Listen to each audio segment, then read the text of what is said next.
সকালবেলা আমাদের গাড়ি ছুটেছে ডাল লেকের পাশের এই রাস্তা দিয়ে।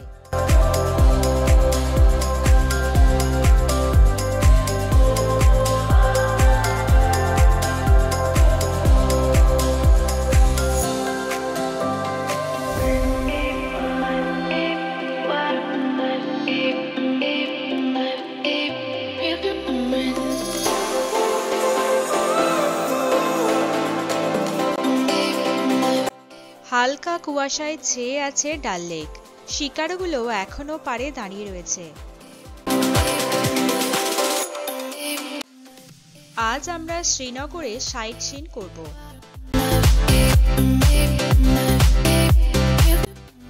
এখন যাব শ্রী শঙ্করাচার্য মন্দিরে। এই মন্দিরের আরেক নাম জ্যেষ্ঠেশ্বর মন্দির।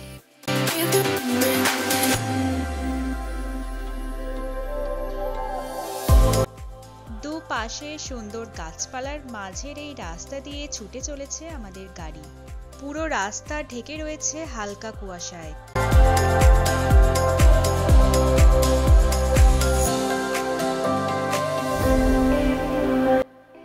শ্রীনগর থেকে শঙ্করাচার্য মন্দিরের দূরত্ব প্রায় ৮ কিলোমিটার।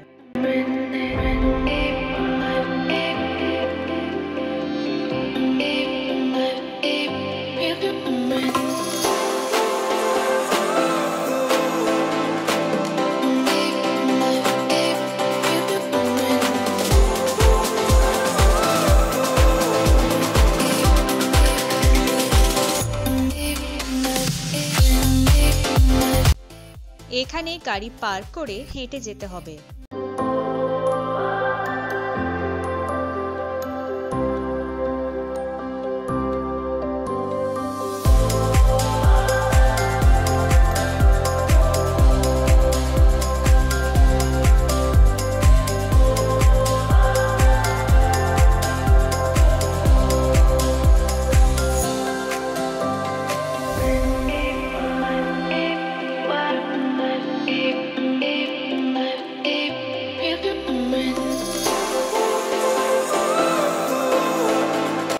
এই সুন্দর পথ দিয়ে হেঁটে চললাম সকলে। এখন কুয়াশা কেটে মিষ্টি রোদের দেখা মিলেছে। বড় বড় গাছের মাঝে রং বেরঙের চিনার গাছ আলাদা এক সৌন্দর্য বহন করে।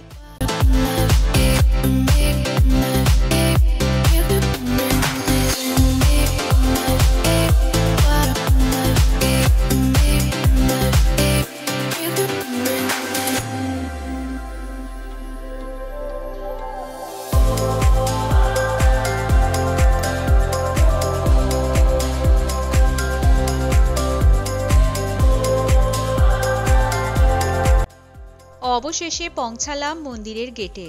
এখানে রয়েছে সিকিউরিটি চেকিং।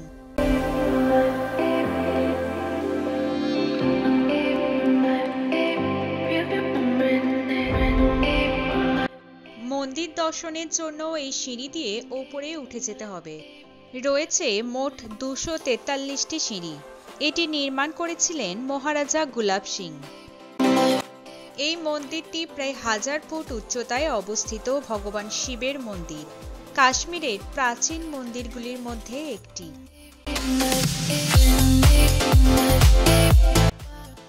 আদি শঙ্করাচার্যের নামানুসারে এই মন্দিরের নামকরণ করা হয়। শঙ্করাচার্য বহু শতাব্দী আগে এই মন্দির পরিদর্শন করতে আসেন এবং এখানেই তিনি আধ্যাত্মিক জ্ঞান অর্জন করেছিলেন। অনেকে বিশ্বাস করেন তিনি এই মন্দিরটিকে বৌদ্ধ মঠ থেকে হিন্দু মন্দিরে পরিবর্তন করেন। অবশেষে আমরা পৌঁছে গেলাম মূল মন্দিরের গেটে। মন্দিরটি 200 খ্রিস্টপূর্বাব্দের পুরানো শক্ত পাথরের চূড়ার ওপর 24 ফুট লম্বা অষ্টভুজাকার ভিত্তির ওপর অবস্থিত।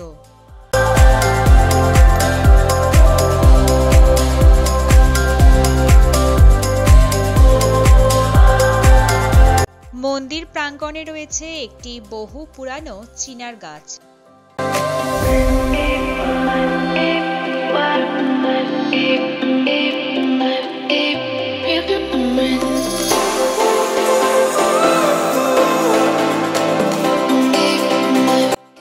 প্রথম প্রথমেই রয়েছে শঙ্করাচার্যের মন্দির। শিবের মন্দিরে যেতে হলে এই খাড়া সিঁড়ি দিয়ে ওপরে উঠে যেতে হবে। মন্দিরের ভিতর ফটোগ্রাফি বারণ। মূল মন্দিরে শিবলিঙ্গের কাছে যেতে সরু 20টি খাড়া সিঁড়ি রয়েছে। এখানে শিবলিঙ্গকে ঘিরে রয়েছে একটি রূপোর সাপ।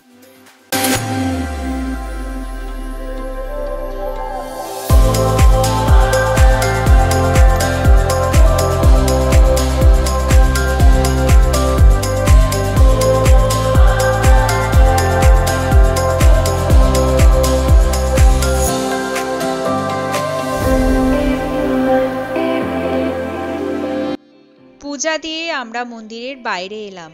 এখান থেকে পুরো ডাল লেকের চমৎকার দৃশ্য দেখা যায়। তবে বয়স্ক মানুষদের পক্ষে এই মন্দিরে ওঠা খুবই কষ্টকর, কারণ পায়ে হেঁটে ওঠা ছাড়া অন্য কোনো পথ এখানে নেই।